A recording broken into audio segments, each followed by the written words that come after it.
네, 시작하겠습니다. 자, 일단 그의 겨울은 따뜻했네. 박완서 선생님 작품이고요.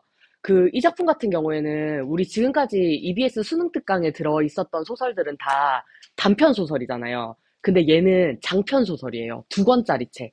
그래서 저 같은 경우에는 이걸 어디서 읽었냐면은 여러분들 밀리의 서재 아시죠?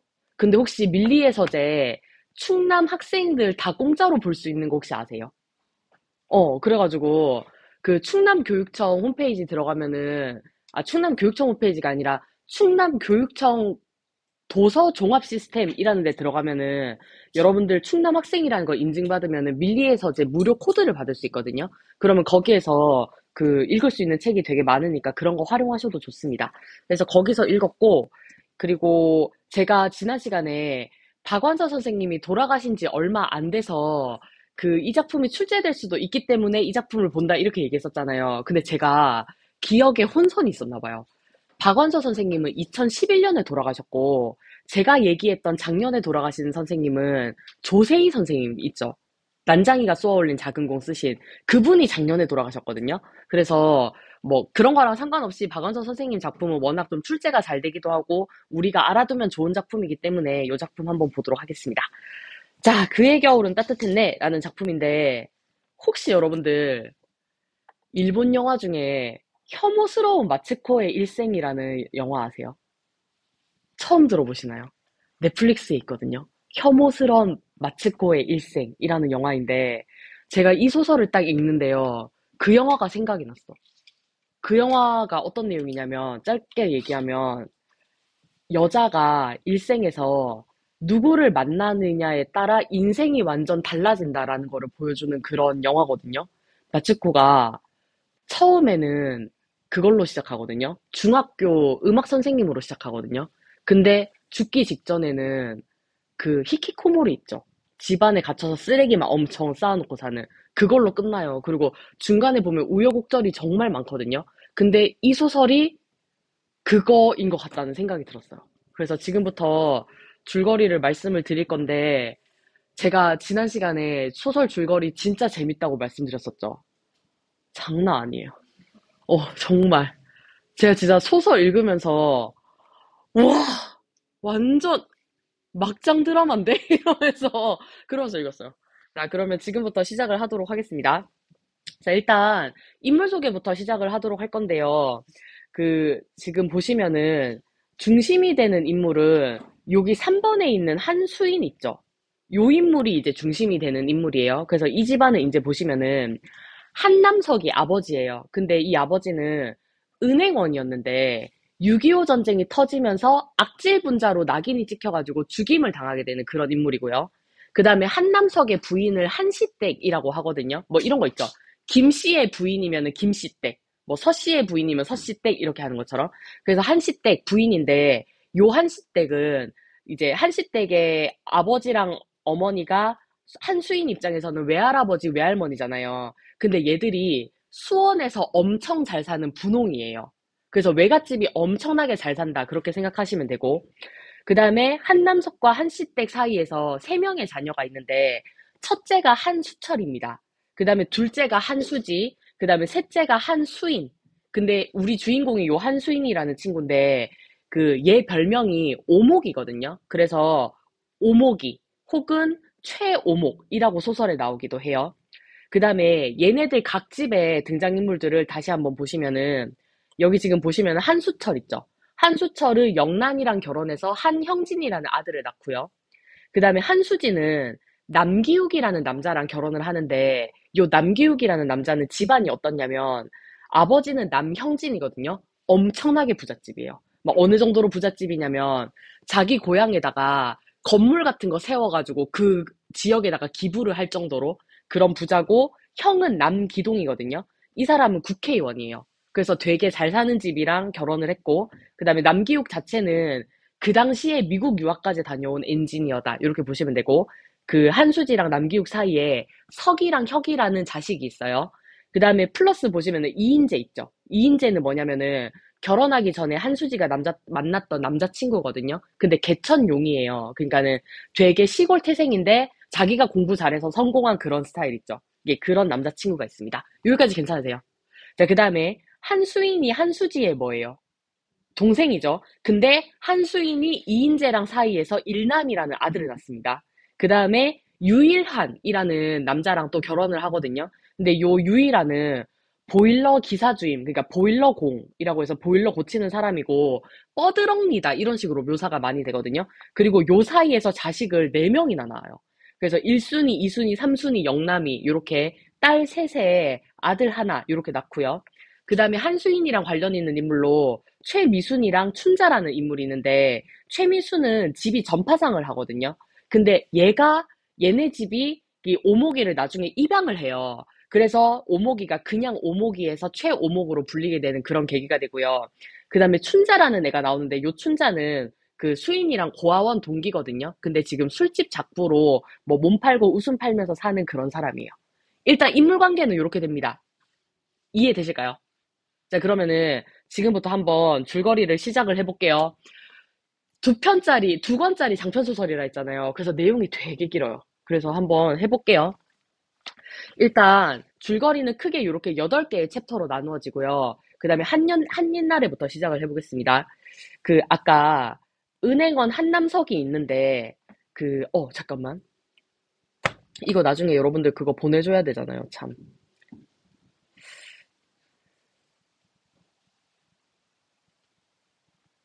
어제 그 심화국어 거기 단톡방에 보낸 거 문제 보셨어요? 그 단톡방 확인하시죠? 거기에 현대시 문제 보낸 거 그거 보고 공부하시면 될 것 같아요. 자, 그러면 이제 한번 시작을 해보겠습니다. 자, 보면은 한남석이 은행원으로 되게 건실하게 살고 있었는데 6.25 전쟁이 터지면서 이렇게 건실하게 살고 있던 사람도 악질분자로 낙인이 찍히는 거예요. 그래서 한남석이 죽임을 당하거든요. 그렇더니 한시댁 입장에서는 자식이 셋이나 있는데 혼자서 이 자식 3명을 키울 수가 없잖아요. 그래가지고 애들을 다 데리고 이제 친정으로 가요. 왜냐면 친정이 아까 형편이 어떻다 했어요. 되게 좋다고 했었죠. 그래서 이제 데리고 가는데 이제 어떻냐면은 이때가 6.25 전쟁 때예요. 그러니까 아무리 잘 살아도 양식이나 그런 게 되게 충분하진 않겠죠. 그러다 보니까 어떠냐면은 그때 수지 나이는 7살, 수인이 나이는 5살, 그 다음에 수철이 나이는 15살 이렇게 되거든요. 근데 수인이가 애기잖아요. 5살이면. 자꾸 자기 언니 거를 뺏어 먹는 거예요. 그러니까 예를 들어서 고구마 먹으라고 이렇게 수지를 주잖아요. 수지도 주고 수인이도 주고 이렇게 하나씩 주면은 수인이가 자기 거 빨리 다 먹고 수지 걸 뺏어 먹어. 그러니까 보면은 수지도 어리잖아요. 그러니까 수지 입장에서는 너무 동생이 싫은 거야. 그리고 이제 또 둘 사이에 뭐가 있냐면은 수지가 외할머니한테서 받았던 이거 되게 중요한 소재예요. 은 표주박 놀이개가 있거든요. 그래서 제가 그거 사진을 보여드리려고 찾았는데 최대한 비슷한 게 요거였어. 요게 지금 표주박 모양인 거 보이시죠? 요게 은으로 만들어졌다 이렇게 생각을 하세요. 그래서 지금부터는 그냥 은 표주박 이렇게 부를게요. 그래서 수지한테 이 표주박이 있는데 그것도 자꾸 수인이가 막 뺏어가려고 하고 그러니까 언니 거를 계속 뺏어가려고 하니까는 수지 입장에서는 너무 짜증이 나는 거예요. 그러다가 무슨 일이 일어나냐면 일사후퇴가 일어나요. 일사후퇴가 혹시 무슨 날인지 아세요? 1951년에 서울이 북한한테 이렇게 뺏긴 그런 날이거든요. 그래서 무조건 내일은 피난을 가야 되는 거예요. 부산으로. 그래가지고 이제 어떻게 하냐면 수지가 수인이를 데리고 엄청 큰 길로 나가요. 그 큰 길에서는 지금 사람들이 뭐 하고 있을까요? 도망 피난을 가고 있겠죠. 사람들이 엄청 많아. 그 자리에서 어떻게 하냐면 수지가 수인이한테 자기가 아끼던 그 은표주박 있죠. 그거를 주면서 손을 놔버려. 그래서 둘이 헤어집니다. 근데 여러분들 입장에서는 동생이 먹을 거를 뺏는다고 해서 동생을 그렇게 버릴 수 있겠어요? 되게 놀랍죠. 그래가지고 그 길로 수지는 7살 정도 되니까 집을 기억을 하는 거예요. 그래가지고 엉엉 울면서 집으로 오거든요. 그랬더니 어른들이 막 정신이 없어 난리가 났어. 야, 그러니까 수인이라고 안 부르고 오목이라고 부르거든요. 오목이 어디 갔어? 이렇게 찾는데 그런 상황에서는 오목이를 찾을 수가 없잖아요. 그래가지고 오목이만 두고 나머지 가족들이 피난을 갑니다. 가는데 누구누구 피난 가냐면 외할머니랑 수철이랑 수지랑 이렇게 피난을 가거든요. 외할머니, 한씨댁, 수철이, 수지 요렇게 넷이서 피난을 가거든요. 근데 갑자기 비행기 폭격이 날아온 거예요. 그래서 요한씨 댁이 그 비행기 폭격에 맞거든요. 그 자리에서 즉사해요. 그래가지고 이제 수철이랑 수지만 남아가지고 외할머니네랑 같이 사는 그런 내용이 나오는 게 요 한 옛날입니다. 여기까지 괜찮으세요? 자, 그 다음에 이제 숨바꼭질로 갈게요. 1번에서 시간이 20년 지났어요. 그래서 나이가 어떻게 되냐면 수철이 35살, 그 다음에 수지는 27살, 수인이는 25살 이렇게 됩니다. 지금 수지가 어디 가고 있냐면 오누이의 집이라고 하는 고아원 있죠. 거기에 봉사활동을 가고 있거든요. 몇 년 전부터 수지는 요 오누이의 집에 봉사활동을 다녔어요. 왜냐하면 거기에 오목이라는 고아가 있어서. 소름이죠. 자기 동생인 거 알아봤거든요. 근데 거기 놔두고 봉사활동 다니는 거예요. 진짜 소름이죠. 그렇게 해서 다니는데 고아원이 요 오누이네 집이 위치가 되게 좋거든요. 그래가지고 호텔 자리로 팔려버린 거예요. 그래서 거기 있는 고아들이 다 뿔뿔이 흩어지게 되면서 오목이도 어디론가 가버린 거예요. 그래서 그 수지가 오목이 어디 갔냐 이렇게 물으니까 고아원 원장이 뭐라고 하냐면 어떤 익명의 독지가가 그 오목이를 후원을 해줬다는 거예요. 그래서 보증을 서줘가지고 이 오목이를 어떤 재수학원에 그런 거 카운터 보는 그런 안내하는 업무하는 직원 있죠. 그걸로 취직을 시켜줬고 만약에 오목이가 앞으로 대학을 간다고 하면은 대학 등록금도 그 사람이 대주기로 했다는 거예요. 그래서 수지는 그러냐 이제 그러고 이제 옵니다. 그리고 한편 그 오목이는 고아원에서는 오목이로 지내요. 왜냐면은 모든 걸 다 잊어버렸는데 자기 이름이 오목이라는 것만 기억하고 있는 거예요. 애기였으니까. 그래서 오모기. 그래서 지금부터는 모기로 나오거든요. 모기로 그렇게 살고 있는데 1월 1일 새해가 된 거예요. 학원이 쉬거든요. 근데 자기 이제 어디 가고 싶은데 갈 데가 없는 거예요. 그래서 얘가 어디에 가냐면 오누이의 집에 이제 세배 인사를 하러 갑니다. 갔는데 오누이의 집 어떻게 됐다 했어요, 지금? 팔려가지고 거기 지금 폐허처럼 이렇게 된 거예요. 그래서 아무도 인사드릴 사람도 없고 이제 그러고 있는데 거기에서 누구를 만나냐면 요 이란이라고 하는 남자를 만납니다. 이란이는 어릴 때부터 고아원에서 같이 커온 그런 동기라고 보면 되거든요. 이란이가 거기 버려진 그 냄비 같은 걸로 라면을 끓여주면서 모기야, 우리는 되게 잘 어울리는 그런 한 쌍이 될 것 같아. 이런 얘기를 하는 거예요. 그러니까 모기가 뭐라고 하냐면 무슨 소리냐. 나는 여대생이 될 거다. 그러니까 너 따위랑 결혼하기 싫다는 거예요. 이제 그런 얘기를 하는 게 있고, 그리고 그 모기가 가지고 있었던 은표주방 목걸이 있죠. 그거를 고아원에서 뺏겼었거든요. 근데 바닥에 버려진 거를 발견한 거예요. 그래서 은표주방 목걸이 발견했다 이런 내용이 나오는 게 요 숨바꼭질이에요. 여기까지 괜찮으신가요?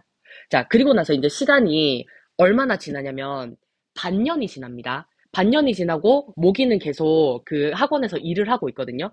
근데 이 학원에 최미순이라고 하는 그 원생이 있어요. 근데 얘가 되게 좋은 중학교에 지원을 했다가 떨어진 거예요.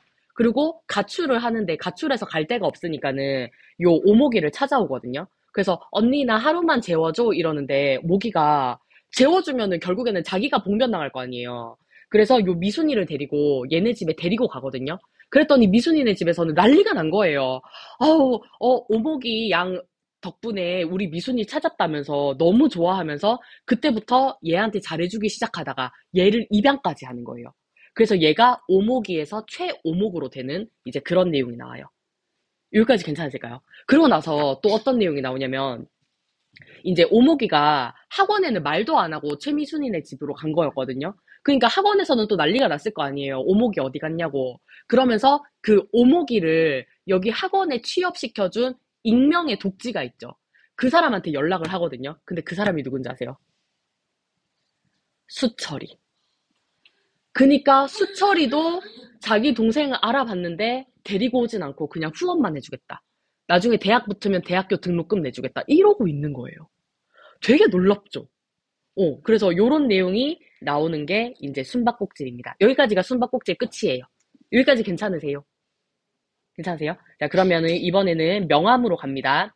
자, 명함은 이제 어떤 내용이 나오냐면 5년 후에 비대학 졸업식이에요. 요 졸업하는 날 수지는 대학원을 졸업하고요. 이인재는 대학을 졸업합니다. 왜냐면은 남자는 군대를 갔다 와야 되니까 나이 차이가 좀 있잖아요. 근데 수지가 대학원 왜 갔는 줄 아세요? 이인재가 군대 갔다 올 동안 기다리려고. 그러니까 완전 찐 사랑이죠. 그래가지고 오늘 가족들이랑 다 같이 모여서 밥 먹기로 했거든요. 근데 수지는 그 가족들 모이는데 안 가고 이인재를 만나러 가요. 그 완전 찐 사랑인 거예요. 그래가지고 이제 뭐 둘이서 얘기하고 그러고 있다가 이제 가족들이 밥 먹는 데로 가거든요. 근데 가족들이 밥 먹는 데로 가니까 누가 와 있냐면 남기욱이네 가족이 와 있는 거예요. 그러니까 뭐냐면 수지 나이가 그때는 5년이 또 지났을 때니까 나이가 꽤 있잖아요. 얘랑 둘이 선보는 자리인 거예요. 근데 남기욱은 어떠냐면 미국 유학까지 갔다 온 엔지니어고 나이는 30살 정도 되고 얼굴도 잘생기고 막 이런 식으로 설명이 나오거든요. 그러니까 너무 괜찮은 남자인 거예요. 그리고 요 남기욱이 수지한테 뭐라고 하냐면은 우리 연애합시다 이래요.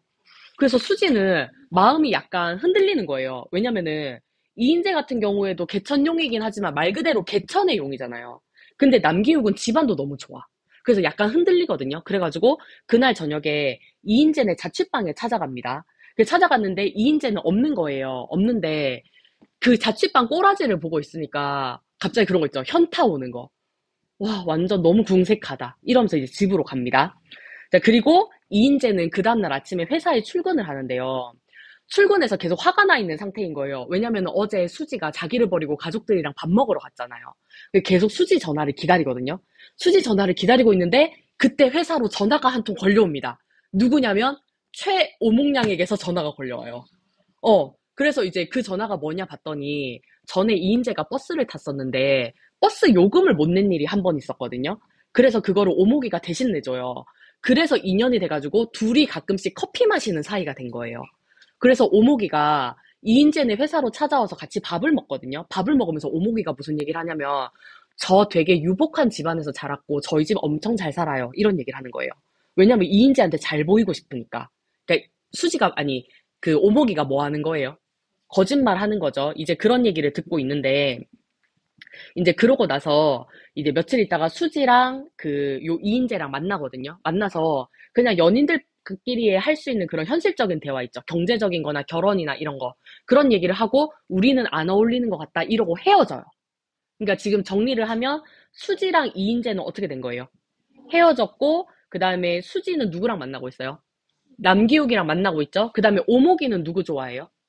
이인재를 좋아하는 상황인 거예요. 이해되시나요? 근데 내용 되게 재밌지 않아요? 자, 그래서 그렇게 되는데, 이제 며칠이 지납니다. 이인재는 수지한테 차였잖아요. 만취해가지고, 술이 떡이 돼가지고 자취방으로 돌아오고 있어요.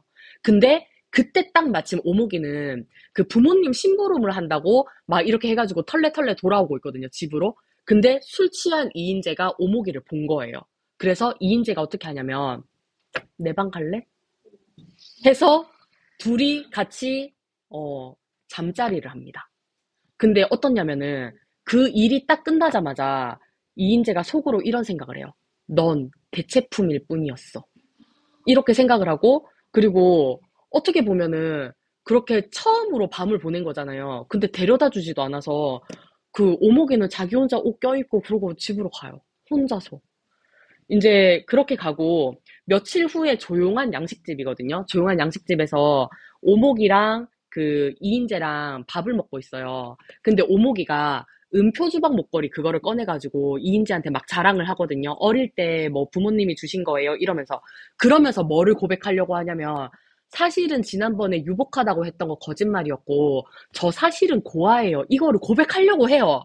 고백하려고 하는데 그 순간 그 양식집 안에 수지랑 남기욱이 있었던 거예요.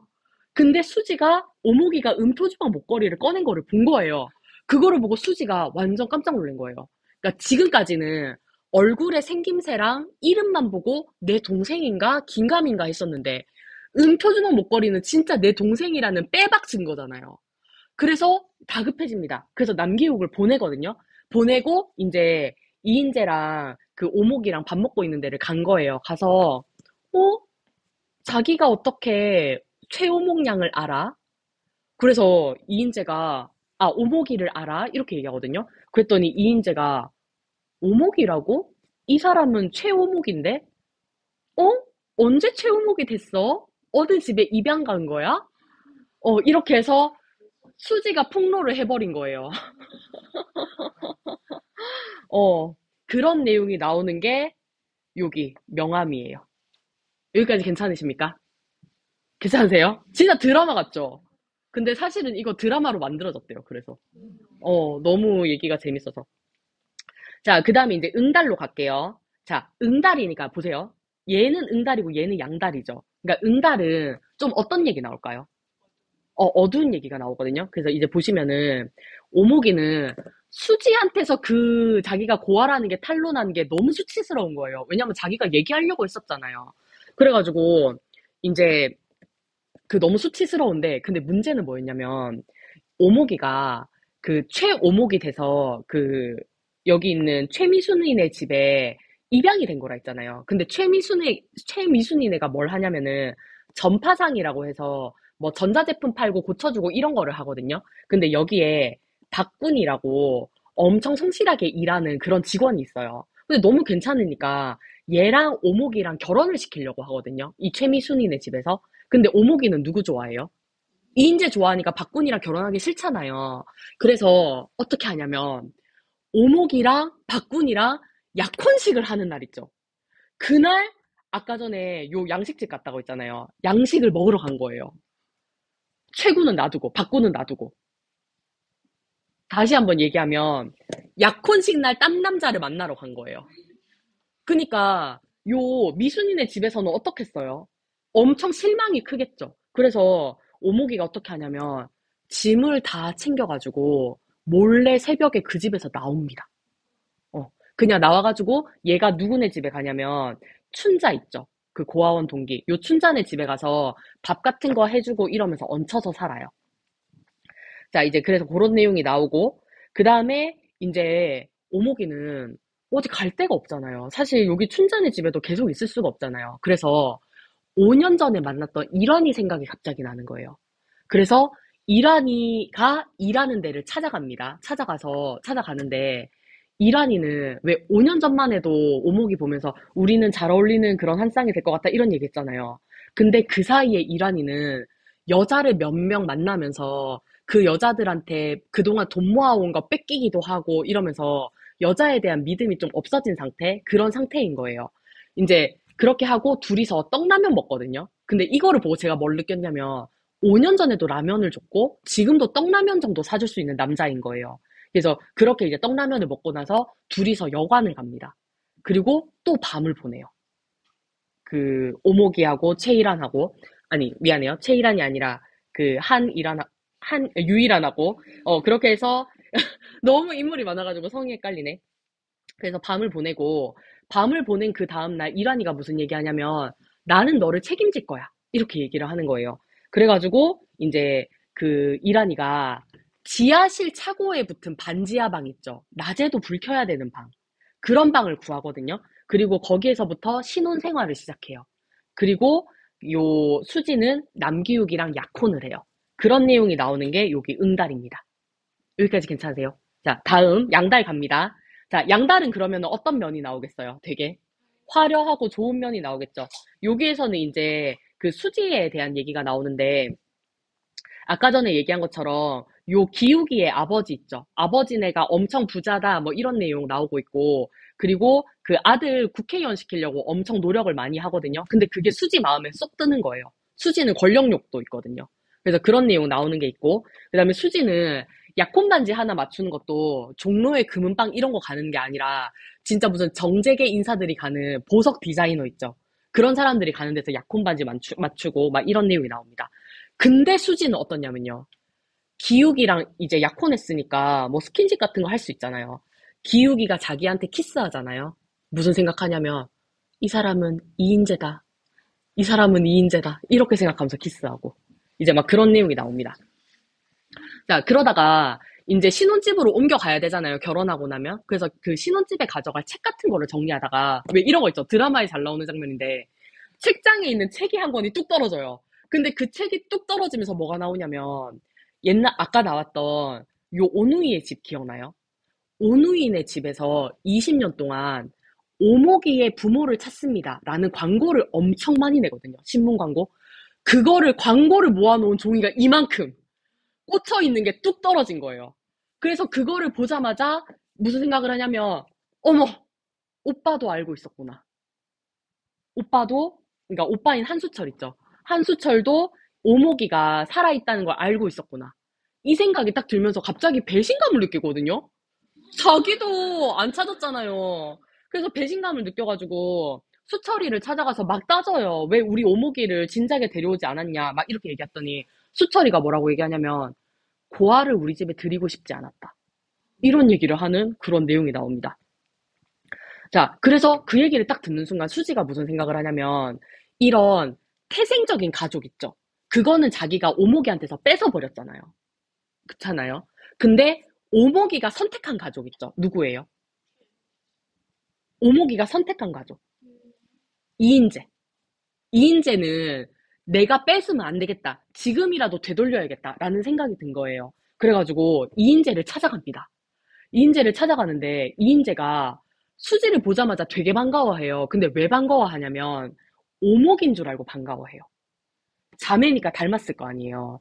이제 그러면서 이 수지가 그 이인재한테 뭐라고 하냐면 지금이라도 오목이를 잡아라. 이렇게 얘기를 하거든요. 그랬더니 이인재가 이런 얘기를 해요.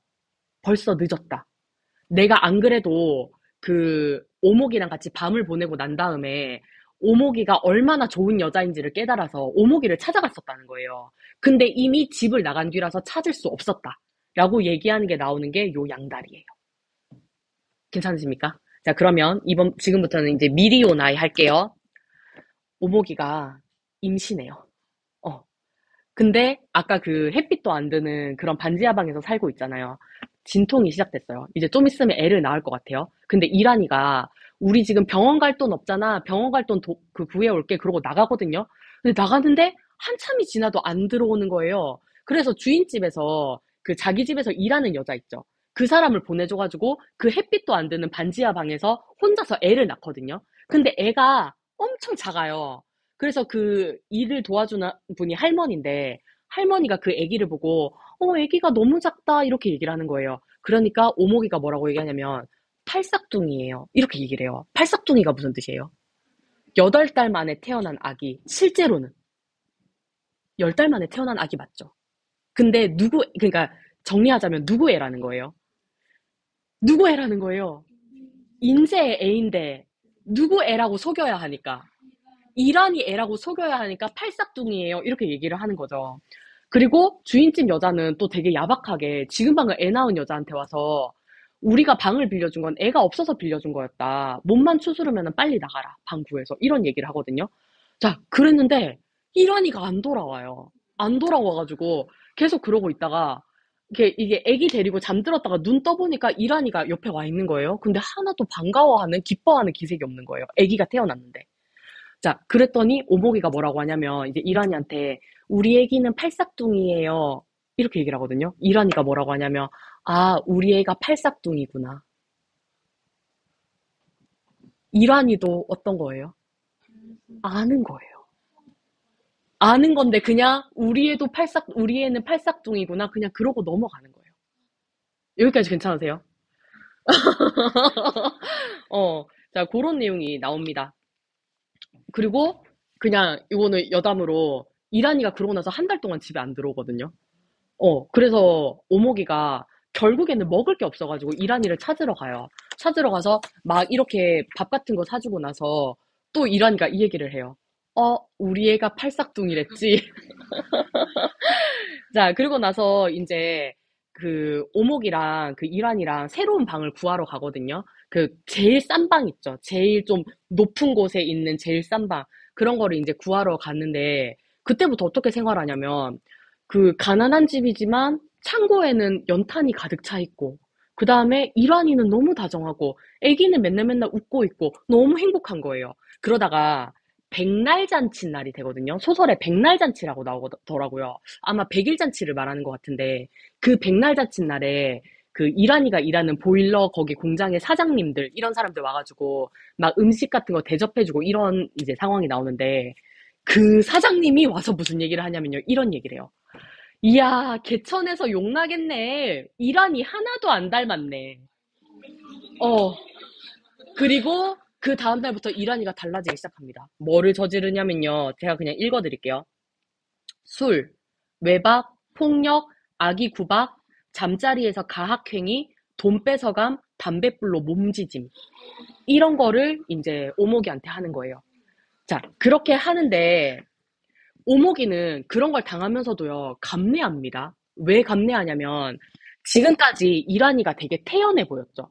그 태연해 보인 게 꿈인 거라는 걸 알고 있어요. 그래서 되게 태연해요. 자, 그리고 이란이는 아직까지 너는 팔싹둥이 아니지, 너 내 아들 아니지, 이 얘기를 참고 있어요. 아직까지 둘 다 그 얘기를 한 번도 한 적이 없는 거예요. 알고 있지만. 자, 그런데 그런 상황에서, 그래서 진짜 막 담뱃불로 몸이 지져질 정도니까 얼마나 고통스럽겠어요. 이웃들이 그냥 도망가라 이렇게 얘기를 할 정도로 진짜 고통스러운 결혼 생활을 보내는데, 근데 그때 오목이에게 또 아이가 생깁니다. 어, 그래가지고, 근데 일환이가 정신 차리는 거예요. 왜냐면은 이 애는 진짜 누구 애예요. 자기 애잖아요. 그래서 그때부터 정신 차리고 열심히 살기 시작하거든요.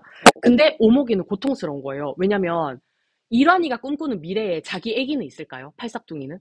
없겠죠. 그래서 엄청 고통스럽고 이제 그러니까 결국에는 오목이가 어떻게 하냐면 고아원에다가 팔싹둥이를 버리고 와요. 그리고 그날 엄청 불같이 화내면서 일환이가 그 애기를 다시 찾아와요. 그리고 그날 밤에 오목이가 아기를 낳는데 딸을 낳거든요. 그랬더니 일환이가 불같이 화를 내면서 다시 예전처럼 돌아가요. 그런 내용이 나오는 게 요 양다리예요. 아, 미리온 아이예요. 여기까지 괜찮으십니까? 그러니까는 일환이는 뭐가 갖고 싶은 거예요? 아들이 갖고 싶은 거예요. 자, 그리고 이제 안개 속의 집입니다. 자, 안개 속의 집은 또 시간이 흘렀어요. 아까 수지랑 기욱이 사이에서 태어난 아기가 석이랑 혁이라고 했죠. 석이는 9살, 혁이는 7살이니까 시간이 또 거의 10년 가까이 지난 거예요. 그러니까는 얘들 40대, 30대, 30대 이제 요렇게 된 건데 수지는 지금 어떤 상황이냐면 대학원까지 나왔잖아요. 6.25 전쟁 그때 대학 강사하고 있고 여성단체의 장이고 엄청 잘 나갑니다. 자, 그렇게 살고 있는데 그 시댁은 어떻냐면은 아까 국회의원 한다 했었잖아요. 그게 망해가지고 시댁 자체는 쫄딱 망했어요.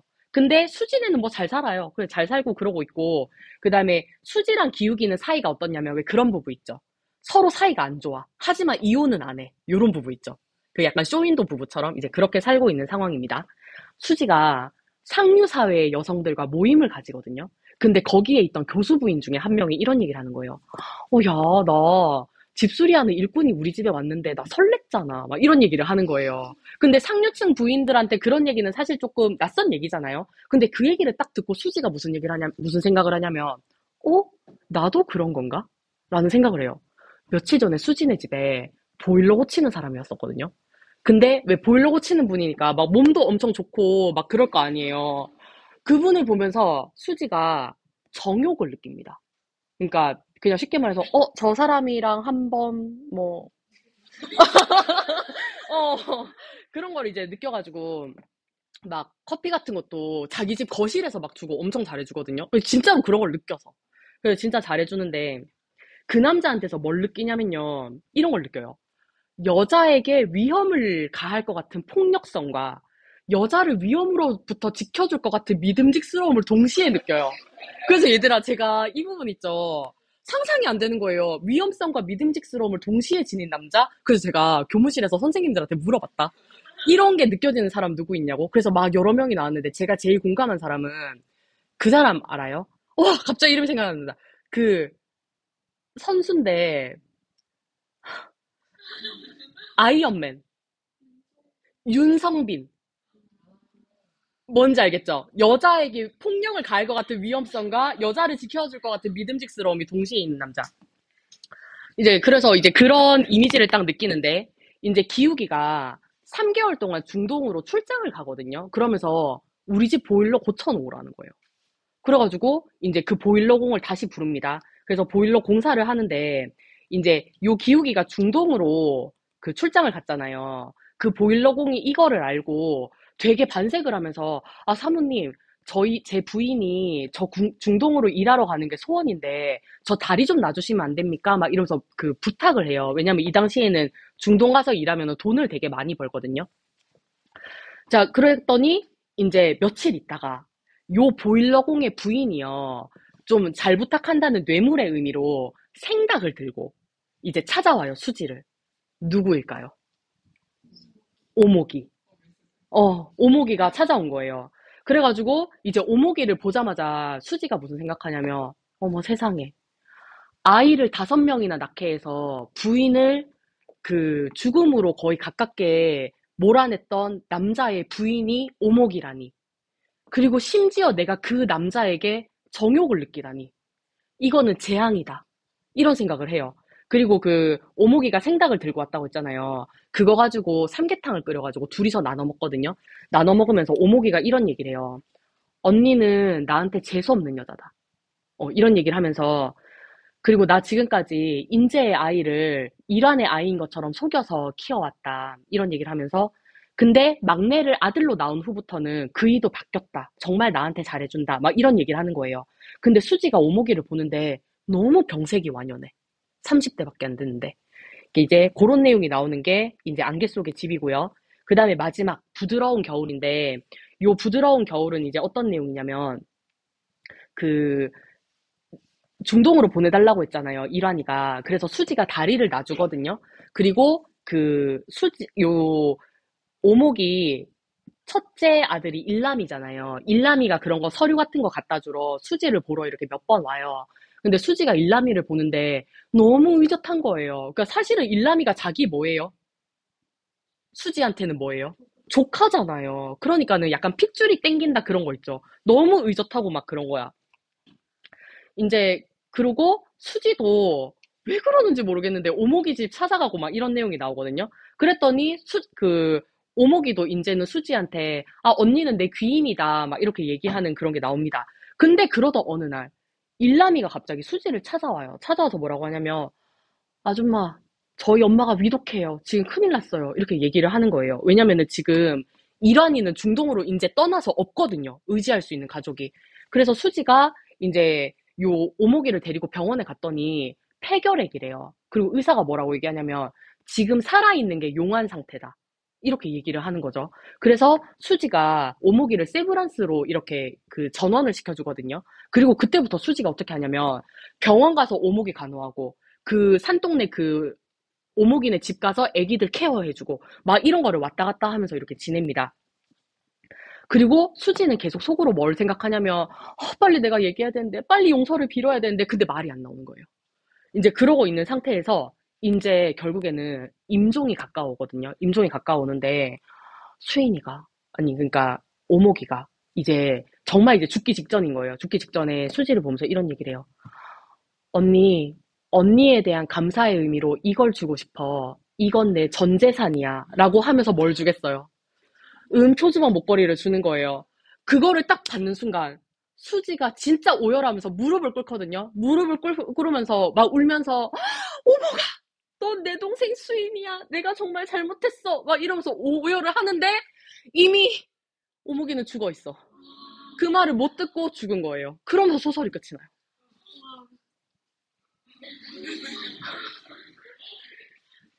끝. 진짜 재밌죠? 와, 얘들아, 진짜 저 읽으면서 진짜 감탄했잖아요. 야, 진짜 작가는 아무나 하는 게 아니구나. 그리고 제가 보면서 느낀 웃긴 게 자매가 보는 눈이 똑같지 않아요? 똑같은 남자를 2번이나 좋아했어. 자, 그래서 그런 내용 나오고 요거 이제 문제풀이는 그렇게 어렵지 않아서 빨리빨리 저랑 같이 볼게요. 여기 연휴 이틀째 되는 날, 그 앞에 부분에 이렇게 끊어주세요.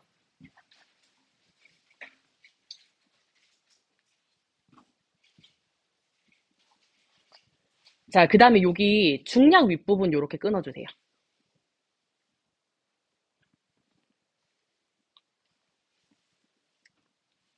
자, 다 끊으셨나요? 그러면 여기다가 번호 1, 2, 3 붙여주시고요. 제가 요약을 여러분들이랑 같이 좀 그냥 해버릴게요. 자, 먼저 1번은 그, 지금 배경이 언제냐면, 시간적 배경이 언제냐면 설 연휴입니다. 아까 줄거리에서 설 연휴 기억나세요? 오목이 어디에서 일하고 있다 했어요?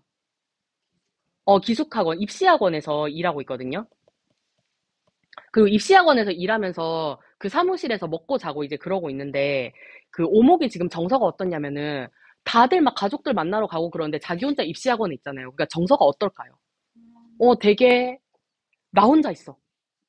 외롭겠죠. 굉장히 외로움을 느끼는 그런 내용이 나오는 게 요 1번의 내용이고요. 자, 그 다음에 2번은 뭐냐면, 이 연휴 이틀째 되는 날입니다. 근데 지금 자기 갈 데가 없으니까 결국에 누구 보러 간다고 해요? 원장 아버지. 이 원장이 누구 말하는 걸까요? 맞아요. 오누이에지 고아원 원장을 말하는 거거든요. 이 사람을 보기 위해 나서는데, 그 나서기 위해서 어디를 보게 되냐면, 입시학원 뒷골목으로 나가게 되거든요. 근데 거기를 보니까 자기는 엄청 외로운데 사람들은 막 설 연휴라고 되게 막 밝게 즐겁게 그렇게 다니는 게 보이는 거예요. 그래서 또 마찬가지로 뭘 느낄까요? 외로움을 느끼는 내용이 나옵니다. 자, 그 다음에 3번 갈게요. 3번은 누구 얘기 나오냐면 수철이 얘기가 나오거든요. 근데 거기다가 여기 표면적, 이면적 좀 써주세요. 표면적, 이면적. 수철이가 표면적으로는 오목이를 어떻게 하려고 하는 내용이 나와요? 찾으려고 노력하는 내용이 나오죠. 찾으려고 노력을 하는데, 근데 실제로는 이미 어떻게 했어요? 찾았죠. 근데 아는 척 안 하고 있죠. 오목이를 거부하는 내용이 나옵니다. 우리 요런 거를 어떻다고 해요? 겉과 속이 다른 거? 이응, 시옷, 적 이렇게 얘기하는데. 그렇죠. 위선적. 이 수처리의 위선적인 면모를 보여줍니다. 자, 여기까지 괜찮으실까요? 자, 그럼 이제 넘겨볼게요.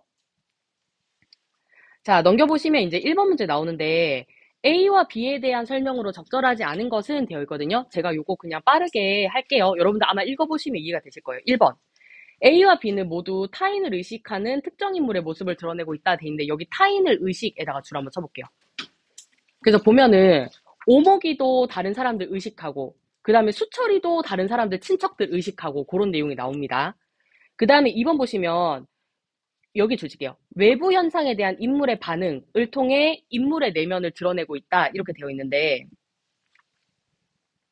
오목이 같은 경우에는 막 그렇게 뒷골목에 있는 더러운 것들, 그런 거 보면서, 아, 이거는 집이 아니야. 이러면서 진저리를 치고요. 그 다음에 수철이 같은 경우에도, 그, 수철이 같은 경우에도 광고 막 보고 그거를 감추기에 급급하고 막 이런 내용이 나오거든요. 그래서 이것도 인물의 내면을 드러내는 게 맞고, 그 다음에 3번을 한번 볼게요. A는 비유를 통해 인물의 성품을 드러내고 있고 돼 있는데 여기 비유에다가 줄 한번 쳐볼게요. 그 지문에 보시면 비유가 뭐가 나오는데 뭐가 나오냐면은 메밀꽃처럼이라는 말이 나와요. 이거 좀 써줄게요. 메밀꽃처럼. 근데 그 부분의 설명을 보시면 밥 찌꺼기가 메밀꽃처럼 피어나고 있었다라는 설명이에요. 그러면 비유는 있지만 그게 인물의 성품을 드러내는 건 어떨까요? 아니겠죠. 여기 인물의 성품을 드러낸다. X고요. 그 다음에 수철이 얘기하는 부분에는 과장도 없고 인물의 지위도 없습니다. 그 다음에 4번에 보시면 인물의 정서에 영향을 주는 공간적 배경을 묘사하고 있다 이렇게 돼 있는데 오목이가 계속 지금 무슨 감정 느껴요? 외로운 감정을 느끼죠. 요 외로운 감정을 느끼는 그 공간적 배경이 골목이거든요. 뒷골목이랑 그 번화한 거리 이런 거를 제시를 하고 있고 그 다음에 B 부분에 보면은 인물의 행적을 설명하는 요약적 서술 지금까지 오목이 찾느라 무슨 노력을 했는지 그런 요약적인 서술이 나와 있어요. 그 다음에 5번도 읽어보시면 될 것 같습니다. 그 다음에 2번 한번 볼게요.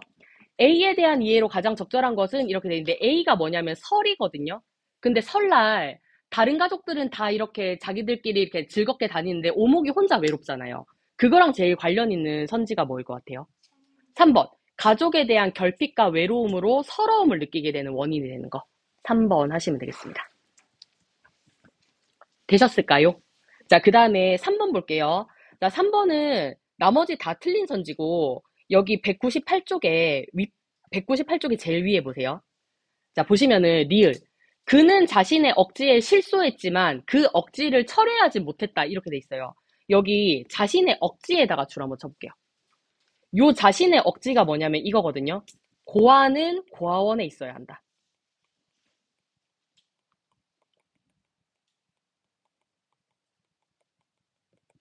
고아는 고아원에 있어야 한다.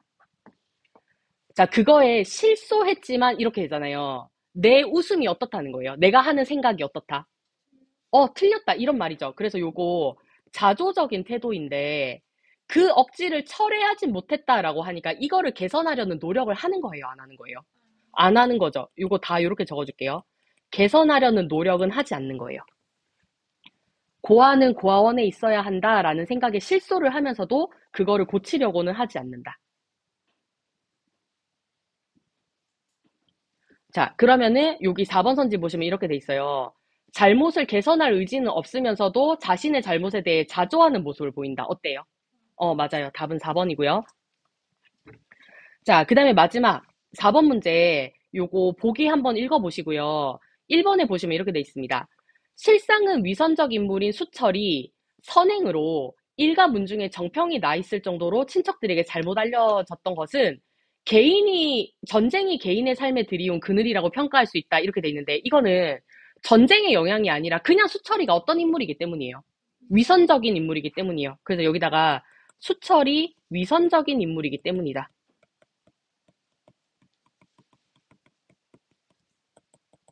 이렇게 내용을 써주시면 되겠습니다. 나머지는 읽어보시면 보기랑 대입하면 다 맞는 선지거든요. 그래서 이렇게 보시면 되겠습니다. 자, 여기까지 괜찮으실까요? 그래서 그의 겨울은 따뜻했네 같은 경우에는 내용이 되게 길기 때문에 만약에 수능에 나온다면 다른 부분 잘라서 나올 수도 있잖아요. 그래서 줄거리 기억하셨다가 나오면 좋겠다. 줄거리 다 봤으니까. 그래서 여기까지 하겠습니다.